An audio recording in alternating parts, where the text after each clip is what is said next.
Hello students, तो आज हम पढ़ेंगे प्राइस इलास्टिसिटी ऑफ डिमांड। तो प्राइस इलास्टिसिटी ऑफ डिमांड होता क्या है? Price elasticity of demand refers to the percentage change in quantity demanded of a commodity as a result of percentage change in price. ठीक है, अगर हमारे price में कोई भी इम्पैक्ट आ रहा है, कोई भी चेंजेस आ रहा है, तो उससे हमारी क्वांटिटी डिमांड में क्या फर्क पड़ेगा। ठीक है, तो क्या बोला मैंने कि अगर हमारे प्राइस चेंज हो रहे हैं, इंक्रीज हो रहे हैं या डिक्रीज हो रहे हैं, तो उससे हमारी क्वांटिटी डिमांड में क्या फर्क पड़ेगा। ठीक है, तो यहाँ पे है कुछ types of price elasticity of demand, जिनमें सबसे पहला है परफेक्टली इलास्टिक डिमांड। ठीक है, तो इसको हम डिनोट कैसे करते हैं? Elasticity of demand is equals to infinity. ठीक है, व्हेन अ नेग्लिजिबल और no change in price bring about a very large or infinite change in quantity demanded, then demand for such a commodity is said to be perfectly elastic. ठीक है, तो ये देखो हमने y access में हमने price ले लिए हैं और OX एक्सेस में हमने क्या ले लिए? क्वांटिटी ले लिए। अगर हमारे प्राइस में स्मॉल चेंज आता, मतलब नेग्लिजिबल चेंज आता, ये कोई चेंज नहीं आता। ठीक है, प्राइस में हमारे कोई भी चेंज नहीं आया, लेकिन जो हमारी डिमांड है वो कहां तक चेंज हो गई है? Till infinite. डिमांड में हमारा बहुत ज्यादा इम्पैक्ट पड़ रहा है ना? क्या बोला मैंने? अगर हमारे प्राइस में नेग्लिजिबल या नो चेंज आता है, लेकिन हमारी जो डिमांड है उसकी वजह से क्या हो जाती है? Changes with infinity. ठीक है, तो इसको हम बोलते हैं परफेक्टली इलास्टिक डिमांड। ठीक है, और जो हमारा डिमांड का कर्व है वो क्या होगा इस केस में? Parallel to X axis. It's mathematically express as elasticity of demand is equals to infinite. In this case demand curve will be horizontal straight line. देखो हॉरिजॉन्टल है और हमारी क्या है? स्ट्रेट लाइन है। दूसरा है हमारा परफेक्टली इन इलास्टिक डिमांड। यहां पे हमारा इलास्टिसिटी ऑफ डिमांड क्या होता है? 0। ठीक है, इसमें होता क्या है? In this quantity demanded remain unaffected bye a price movement. ठीक है, हमारा प्राइस चाहे इंक्रीज हो, देखो P है, P से P1 चले गया, और अगर चाहे हमारा प्राइस जो है वो डिक्रीज हो, P से P2, ये हमारा डिक्रीज दिखा रहा है, लेकिन हमारी जो क्वांटिटी डिमांडेड है वो क्या रहेगी? सेम रहेगी। हमारे प्राइस में कुछ भी चेंज आ जाए, लेकिन जो हमारी क्वांटिटी डिमांड है वो क्या रहेगी? सेम रहेगी। तो इसको हम बोलते हैं परफेक्टली इन इलास्टिक डिमांड। और हमारा इसमें इलास्टिसिटी ऑफ डिमांड होता क्या है? 0। ओके, और इन this case demand curve would be a straight vertical line. और जो हमारा डिमांड कर्व क्या है वो कैसा होगा?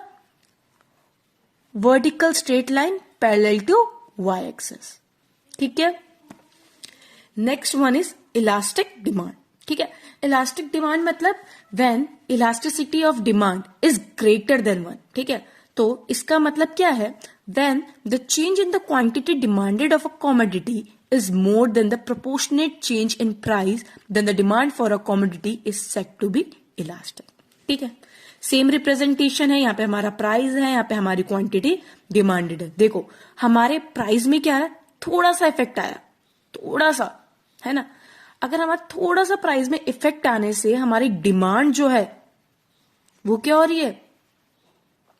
ज्यादा एक्सटेंड हो रही है, मतलब change in quantity demanded for a commodity is मोर। ठीक है, क्वांटिटी डिमांड में हमारा ज्यादा फर्क पड़ रहा है, प्राइस में हमारा थोड़ा सा इफेक्ट पड़ रहा है। हमारे प्राइस में थोड़े से इफेक्ट पड़ने से जब हमारी डिमांड जो है वो बहुत ज्यादा क्या हो जाती है? चेंज हो जाती है। तो उसको क्या बोलते हैं हम? Elasticity of demand. ठीक है, देखो हमारा P था, प्राइस हमारे पहले क्या थे? P1 थे, थोड़ा सा डिक्रीज आया प्राइस में, मान लो हमारा P2 हो गया, तो देखो हमारी डिमांड क्या है? बहुत ज्यादा इंक्रीज हुई। प्राइस तो हमारे थोड़े से चेंज हुए थे, थोड़े से कम हुए थे, लेकिन हमारी डिमांड जो है उसकी वजह से क्या हो गई? बहुत ज्यादा चेंज हो गई, तो डिमांड में ज्यादा इंपैक्ट पड़ा, इसलिए हमारा इलास्टिसिटी ऑफ डिमांड है वो ग्रेटर देन 1 है। It is a mathematical express as, mathematically हम इसको कैसे एक्सप्रेस कर रहे हैं? Elasticity of demand is greater than 1। It is shown by a flatter demand curve. हमारा फ्लैटर डिमांड कर्व बन रहा है। Next one is inelastic demand, ठीक है।